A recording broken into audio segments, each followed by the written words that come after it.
मेरे प्रिय भाई और बहनों, सभी लोगों को जय यीशु।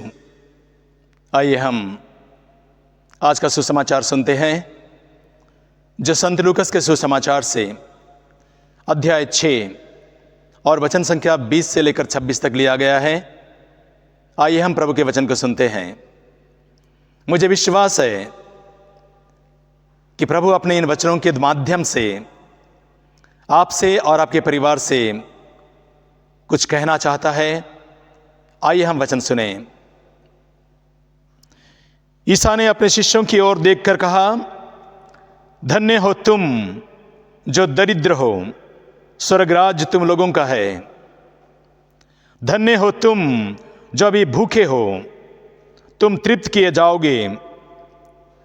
धन्य हो तुम जो अभी रोते हो, तुम हंसोगे। धन्य हो तुम जब मानव पुत्र के कारण लोग तुमसे बैर करेंगे, तुम्हारा बहिष्कार करेंगे और अपमान करेंगे और तुम्हारा नाम घृणित समझकर निकाल देंगे। उस दिन उल्लसित हो और आनंद मनाओ, क्योंकि स्वर्ग में तुम्हें महान पुरस्कार प्राप्त होगा। उनके पूर्वज नबियों के साथ ऐसा ही किया करते थे। धिक्कार तुम्हें जो धनी हो, तुम अपना सुख चैन पा चुके हो। धिक्कार तुम्हें जो अभी तृप्त हो, तुम भूखे रहोगे। धिक्कार तुम्हें जो अभी हंसते हो, तुम शोक मनाओगे और रोगे। धिक्कार तुम्हें जब सब लोग तुम्हारी प्रशंसा करते हैं। उनके पूर्वज झूठे नबियों के साथ ऐसा ही क्या करते थे। Hallelujah, hallelujah, hallelujah. आइए हम एक छोटा सा गीत गाते हैं। मेरे दिल में बसने वाले प्रभु, मुझे तेरे जैसे बना दे। मेरे दिल में बसने वाले प्रभु, मुझे तेरे जैसे बना दे। तेरे प्रेम से मुझे भर दे, तेरे ज्ञान से मुझे भर दे। मुझे तेरे जैसा बना दे, मुझे तेरे जैसा बना दे। तेरी ज्योति से मुझे भर दे, तेरी शांति से मुझे भर दे। मुझे तेरे जैसे बना दे, मुझे तेरे जैसे बना दे। मेरे दिल में बसने वाले प्रभु, मुझे तेरे जैसे बना दे। मेरे प्रिय भाई और बहनों, जब आज हम प्रभु के इन पवित्र वचन को सुनते हैं, जहां प्रभु यीशु संत लूकस के सुसमाचार से अध्याय 6 और वचन 20 से लेकर 26 तक के वचन को जब हम लोग पढ़ते हैं, तो इसी प्रकार का वचन हम लोग संत मत्ती के सुसमाचार में देखेंगे। अध्याय 5 और वचन 1 से लेकर 13 तक के वचन को हम देखेंगे, जहां संत मत्ती अपने सुसमाचार में लिखते हैं, धन्य हो तुम, धन्य है वे जो अपने को दीनहीन समझते हैं, स्वर्गराज उन्हीं का है। धन्य है वे जो नम्र हैं, उन्हें प्रतिज्ञा देश प्राप्त होगा। धन्य है वे जो शोक करते हैं, उन्हें सांत्वना मिलेगी। धन्य है वे जो दयालु हैं, उन पर दया की जाएंगी। धन्य है वे जो धार्मिकता के कारण भूखे और प्यासे हैं वे तृप्त किए जाएंगे। धन्य है वे जो हृदय के निर्मल है, वे ईश्वर के दर्शन करेंगे। धन्य है वे जो मेल कराते हैं, वे ईश्वर के पुत्र कहलाएंगे। धन्य है वे जो धार्मिकता के कारण अत्याचार सहते हैं, स्वर्गराज उन्हीं का है। धन्य है तुम जब लोग मेरे कारण तुम्हारा अपमान करते हैं, तुम पर अत्याचार करते हैं और तरह तरह के झूठे दोष लगाते हैं। आनंद मनाओ और खुश हो जाओ, क्योंकि स्वर्ग में तुम्हें महान पुरस्कार प्राप्त होगा। मेरे प्रिय भाई और बहनों, जब आज हम प्रभु के इस पवित्र वचन को सुनते हैं तो हम देखेंगे कि प्रभु यीशु अपने इन वचनों के द्वारा हमें यह बताते हैं कि जब हम दीनहीन बन जाते हैं तो पूरा स्वर्गराज हमारा है। जब हम नम्र बन जाते हैं तो प्रतिज्ञात देश हमें प्राप्त होगा, प्रभु कहता है। हम इसायास नबी के ग्रंथ में देखेंगे अध्याय 66 और वचन 1 और 2 में लिखा है। प्रभु का वचन कहता है, मेरी कृपा दृष्टि उन लोगों पर बनी रहती है जो विनम्र और पश्चातापी हैं और श्रद्धा से मेरी वाणी सुनते हैं। श्रद्धा से मेरी वाणी सुनते हैं, विनम्र हैं, पश्चातापी हैं, श्रद्धा से मेरी वाणी सुनते हैं। मेरे मित्रों, मैं आपको बताना चाहता हूं, जब महात्मा गांधी और कई बड़े नेता जेल में बंद थे, तब उन्होंने बाइबल से यही संत मत्ती का सुसमाचार अध्याय 5 और वचन 1 से लेकर 11-12 तक के वचनों को जेल में रोज पढ़ते थे, जिसमें प्रभु के सांत्वना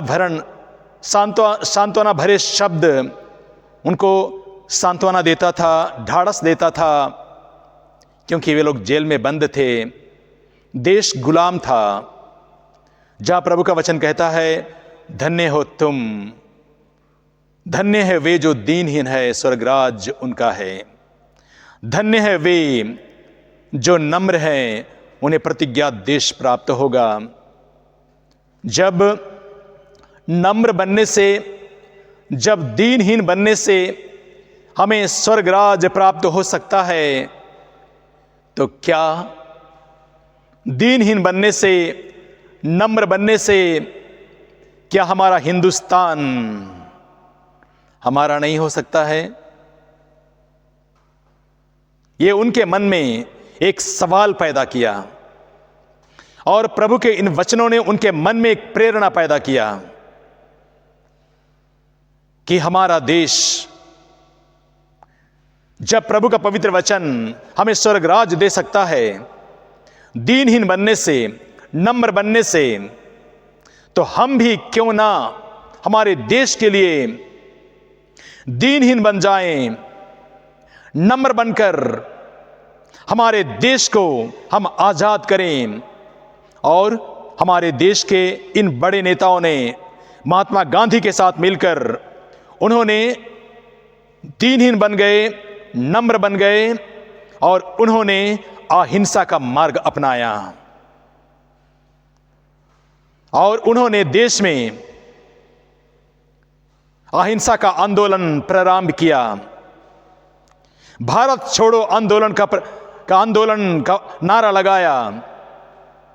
हमारे देशवासियों पर अत्याचार करना बंद करो, हमारे देशवासियों पर अन्याय करना बंद करो। हम मार खाने के लिए तैयार हैं, हमें लाठी चार्ज करो, हम मार खाने के लिए तैयार हैं, तो हमें मारो, लेकिन हमारा देश छोड़ दो। इस प्रकार उन लोगों ने प्रभु के इन्हीं वचनों से प्रेरणा पाकर अहिंसा का मार्ग अपनाया। और इन्हीं वचनों के द्वारा हम अच्छी तरह से जानते हैं कि अंग्रेजों को हमारा देश छोड़ना पड़ा और महात्मा गांधी के इन्हीं अगुवाई के द्वारा हमारा देश आजाद हुआ। प्रभु के इन वचनों में इतनी सामर्थ और इतनी शक्ति है। Hallelujah, hallelujah. मेरे प्रिय भाई और बहनों, प्रभु यीशु केवल उन्होंने ये उपदेश नहीं दिया, लेकिन उन्होंने अपने शिष्यों को भी सिखाया कि उनको नम्र बनने की जरूरत है, दीनहीन बनने की जरूरत है। हम संत मत्ती के सुसमाचार में देखेंगे, अध्याय 19 में देखेंगे और वचन संख्या हम 20 से लेकर हम आगे देखेंगे, तो वहां पर हम लोग पाते हैं जहां प्रभु यीशु कहता है अपने शिष्यों से, जब ये लोग एक दूसरे से लड़ रहे थे, एक दूसरे से झगड़ रहे थे, तब प्रभु यीशु ने कहा, संसार के अधिपति अपनी प्रजा पर निरंकुश शासन करते हैं और सत्ताधारी लोगों पर अधिकार जताते हैं। तुम में ऐसी बातें नहीं होगी। तुम में जो बड़ा होना चाहता है वो सबका सेवक बने, और जो तुम में प्रधान होना चाहता है वो सबका दास बने। क्योंकि मानव पुत्र भी सेवा कराने नहीं बल्कि सेवा करने और बहुतों के उद्धार के लिए अपने प्राण देने आया है। प्रभु यीशु अपने शिष्यों को ना केवल प्रवचन दिया, ना केवल उपदेश दिया, लेकिन प्रभु यीशु ने उसे करके भी दिखाया, जो हम संत यूहन्ना के सुसमाचार में अध्याय 13 में देखते हैं। वचन 4 से आगे पढ़ेंगे तो हम पाएंगे कि प्रभु यीशु अपने शिष्यों के साथ भोजन करने के पहले अपने कपड़े उतारे, कमर में अंगोछा बांध लिया और अपने शिष्यों के पैर धोने लगे। और अपने शिष्यों के पैर धोने के पश्चात, जो हम संत यूहन्ना के सुसमाचार में अध्याय 13 और वचन 13 और 14 में देखते हैं, जब प्रभु यीशु कहता है, तुम मुझे प्रभु और गुरु कहते हो और ठीक ही कहते हो, क्योंकि मैं वही हूं। यदि मैं तुम्हारे प्रभु और गुरु ने तुम्हारे पैर धोए हैं तो तुम्हें भी एक दूसरे के पैर धोने चाहिए। इस प्रकार प्रभु यीशु अपने शिष्यों को सिखाया, उनको सिखाया नम्र बनने के लिए, दीनहीन बनने के लिए।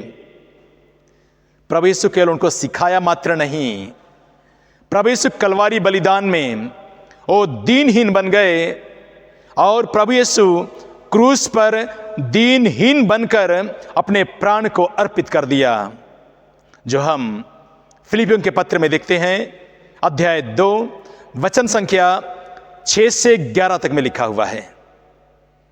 प्रभु का वचन कहता है, वह वास्तव में ईश्वर थे और उनको पूरा अधिकार था कि वह ईश्वर की बराबरी करे, लेकिन उन्होंने दास का रूप धारण कर और मनुष्यों के समान बनकर अपने को दीनहीन बना लिया और क्रूस मरण तक आज्ञाकारी बनकर अपने को और भी दीन बना लिया, और भी दीन बना लिया। इसीलिए ईश्वर ने उनको महान बनाया और वह नाम प्रदान किया जो सब नामों में श्रेष्ठ है, जिसे ईसा का नाम सुनकर आकाश, पृथ्वी और अधोलोक के निवासी घुटने टेकें और पिता की महिमा के लिए सब ये स्वीकार करें कि ईसा ही प्रभु है। मेरे प्रिय भाई और बहनों, प्रभु यीशु न केवल सिखाया, करके दिखाया, और प्रभु यीशु क्रूस बलिदान में नम्र बनकर, दीनहीन बनकर उन्होंने अपने प्राण को दुनिया के लिए दे दिया, और इस प्रकार प्रभु यीशु पूरे दुनिया को जीत लिया, जो हम संत मत्ती के सुसमाचार में अध्याय 28 में और वचन 20 में देखते हैं, जहां प्रभु यीशु कहते हैं, मुझे स्वर्ग में और पृथ्वी पर पूरा अधिकार मिला है, इसलिए तुम लोग जाकर सब राष्ट्रों को शिष्य बना लो। पूरा अधिकार मिला है। हम नम्र बनकर, दीनहीन बनकर पूरा दुनिया जीत सकते हैं। जिन लोगों में अहंकार है, घमंड है, वे कभी नम्र और दीनहीन नहीं बन सकते हैं। हम जानते हैं सिकंदर और हिटलर जैसे लोग, जिनमें अहंकार था, जिनमें घमंड था, उन लोगों ने देश को और लोगों के जीवन को बर्बाद किया। जिनमें घमंड और अहंकार है, वे दूसरों के जीवन को बर्बाद करते हैं। महात्मा गांधी और मदर तेरेसा जैसे लोग, जिन्होंने प्रभु के वचन से प्रेरणा पाया और उन्होंने देश के लिए अपना जान दिया और लोगों के लिए अपना जीवन समर्पित किया, वे दूसरे के जीवन को आबाद किया। मेरे प्रिय भाइयों और बहनों, जब हम नम्र बनते हैं, जब हम झुकते हैं, जब हम दीनहीन बनते हैं, इसके द्वारा हम सुसमाचार का प्रचार करते हैं, हम दुनिया में शांति ले आते हैं। इसके द्वारा हम लोगों के जीवन में और बहुतों के जीवन में हम राज्य करते हैं। मेरे प्रिय भाई और बहनों, आज जब आप प्रभु के इस पवित्र वचन को सुनते हैं, तो मैं आपको और आपके परिवार को प्रभु के पवित्र चरणों में अर्पित करता हूं। यदि आपका जीवन, आपका परिवार टूटा हुआ है, तो प्रभु का यही वचन जो आपको निमंत्रण देता है कि आप नम्र बनिए, आप दीनहीन बनिए। जिस प्रकार महात्मा गांधी नम्र बन गए, दीनहीन बन गए, जेल के अंदर वे प्रभु के इस पवित्र वचन को पढ़कर अपने देश को समर्पित करते थे और उन्होंने अहिंसा का मार्ग अपनाया और वे लोग अपने आप को समर्पित कर दिया। वे कहने लगे, हमारा देश छोड़ दो, तुम मुझे मारो, लेकिन हमारा देश छोड़ दो। और उन्होंने अहिंसा का आंदोलन अपनाया और अहिंसा का नारा लगाया और इस प्रकार हमारे देश को आजाद किया। आप भी नम्र बनेंगे, आप भी जब झुकेंगे, दीनहीन बनेंगे, तो आपके परिवार में प्रभु आशीष की वर्षा करेंगे, क्योंकि प्रभु कहता है, मेरी कृपा दृष्टि उन लोगों पर बनी रहती है जो विनम्र और पश्चातापी हैं और श्रद्धा से मेरी वाणी सुनते हैं। Hallelujah, hallelujah, hallelujah. सभी लोगों को जय यीशु।